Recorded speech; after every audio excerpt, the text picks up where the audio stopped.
to everyone for being here today. I mean, can we just give it up for all the speakers and performers? Warriors for animals. So when I first found out that I would be speaking here at National Animal Rights Day, I called my grandfather and I said, "Grandpa, I'm speaking at NARD next week." And he goes, "What the hell is that?" And I'm like, Grandpa, it's National Animal Rights Day. It's a day where we mourn the lives of countless animals that are killed for food, locked up in zoos, tested on in laboratories. And he goes, you ought to talk about the whales. I just saw it on the news. They're washing up on the shores of the Northeast coast. And I'm like, I mean, that's terrible, but how many whales is this happening to, Grandpa? And he goes, 97. 97 whales. Can you believe that? Takes bite of cheeseburgers. Okay, this is what he does right after. But it was so interesting how concerned he was about the whales. Creatures he had never met before, that he had never even come into contact with, that had absolutely no impact on his life. And his empathy for these whales shows us something. It shows us that humans innately care about animals. We are not at war with human nature. We are at war with habit. And that is a winnable battle. I mean, for me, I was able to change my habits, and for most of you, you were also able to change your habits. My grandfather has had 83 years of social conditioning, to the point where he's been told that a whale's life is priceless, but a cheeseburger is worth $5.99. So this just goes to show us that we can and we will win this battle.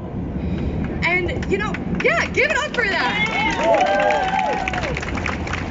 Absolutely. I was there once too. I would walk down the street and pet dogs, and every dog I saw, I was like, "Can I pet your dog? Can I pet your dog?" And then I would go and eat a chicken sandwich 10 minutes later. I would watch cute cow videos and then throw on leather boots. I would make fun of guys holding up fish in their dating profile pictures and then grill salmon for dinner. I too was one of those people that cared deeply about animals, but was so blinded by what society had conditioned me to believe.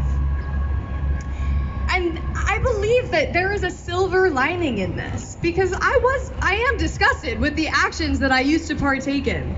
But maybe this means that everyone can make the connection like we did at one point. That everyone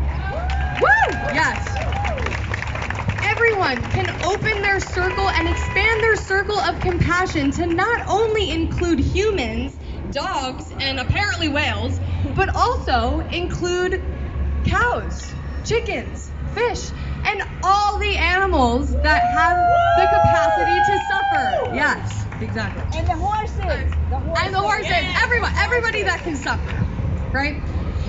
So, it's an uphill battle. It's one of those things where we are going to have to work. We are going to have to fight, like everyone was saying today.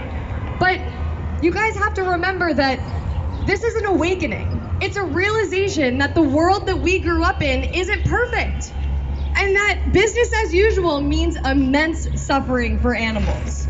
But it also means that there's something we can do about it. So, in this crowd, I see faces of people that have deprogrammed their minds and now use their voices to speak up for animals. So give it up to all of you. Thank you so much for being here. And please remember that no matter how large and unattainable our goals might seem, human nature is on our side. And sometimes it just starts with 97 wins.